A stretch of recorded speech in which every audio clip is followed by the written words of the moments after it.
This video is going to be about melting point determination using a Digimelt apparatus or a MELTEMP apparatus. Now, what a MELTEMP or a Digimelt apparatus does is by placing a small capillary tube in one of these three holes, it will slowly raise the temperature of the oven inside this apparatus until you acquire melting. You watch through this little peephole here.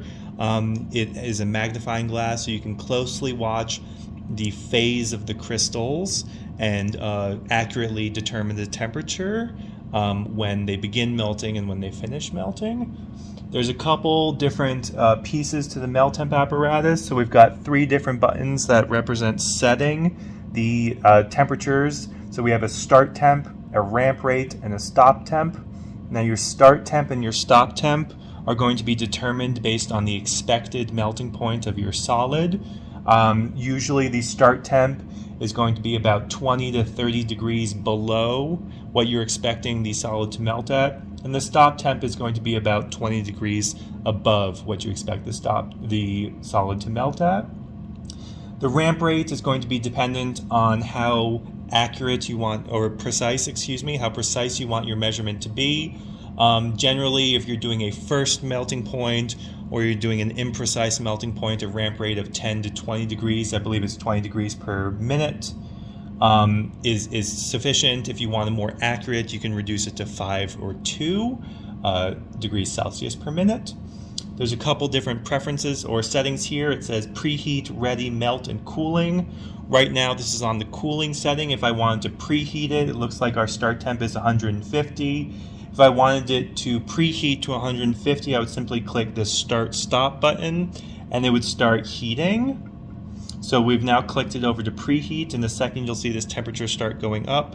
So this says it's ramping up very fast. We're now at 24, we were at 22, and this will preheat to our desired start temperature. Once we get to our start temperature, it'll click over to ready, and we're ready to do our melting point determination.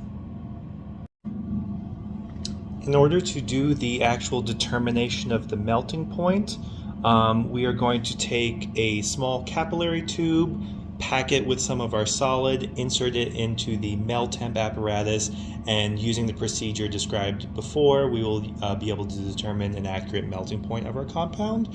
So what I have here is a capillary tube. It's a thin-walled glass tube. At one end there's an open end and there's also a closed end.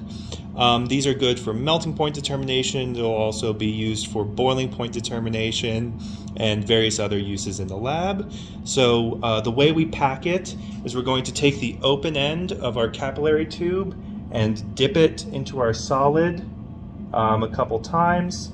Now it's important that this solid is finely ground using a mortar and pestle, because either if it's not finely ground, the particles will be too large to fit inside the capillary tube. So if you end up with a crystalline substance that you're trying to determine the melting point of and it's too big, you can always grind it up in the mortar and pestle. So what we have here now is a little bit of solid, about 1/2 centimeter, packed into the end of the tube. But in order to determine the melting point, we want to get it to the bottom of the tube. So there's two ways we can do this. These MELTEMP apparatuses have a tube tapper, so we can stick it in one end and click tube tap, and that'll tap it down. We can also, if we don't have access to that feature or we want to do it in a different manner, what we can do is take a glass or plastic tube, put it against the floor, and drop our capillary tube down it.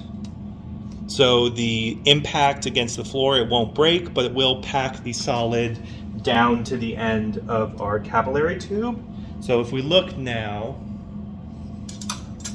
we'll see that the solid has moved from the top of the capillary tube all the way to the bottom, and this is what we want. We want a nice plug of solid at the bottom of the tube. We can now determine the melting point in the way that I described before. We're going to insert it into one of the holes. I usually choose the middle one just for ease, but it doesn't really matter which one you determine. There's 3 holes that you can put up to 3 different samples in if you're trying to determine multiple samples at once. I would set our start temp to about 20 degrees below the expected melting point, let it heat up, click start, and then watch. I would watch through this peephole here and watch for the crystals to start to droop. It almost looks like wet snow melting. And once the crystals start to droop, that will be our start melt point. And once it fully liquefies, that would be our end melt point. In general, melting points will be lower than reported in literature. This is due to impurities in the solid. The range of melting point from start to stop will also be larger, and this is again due to impurities in your solid. What you're looking for is a melting point that is close to what you're expecting with a very narrow range. So the narrower the range, the more pure your solid is going to be.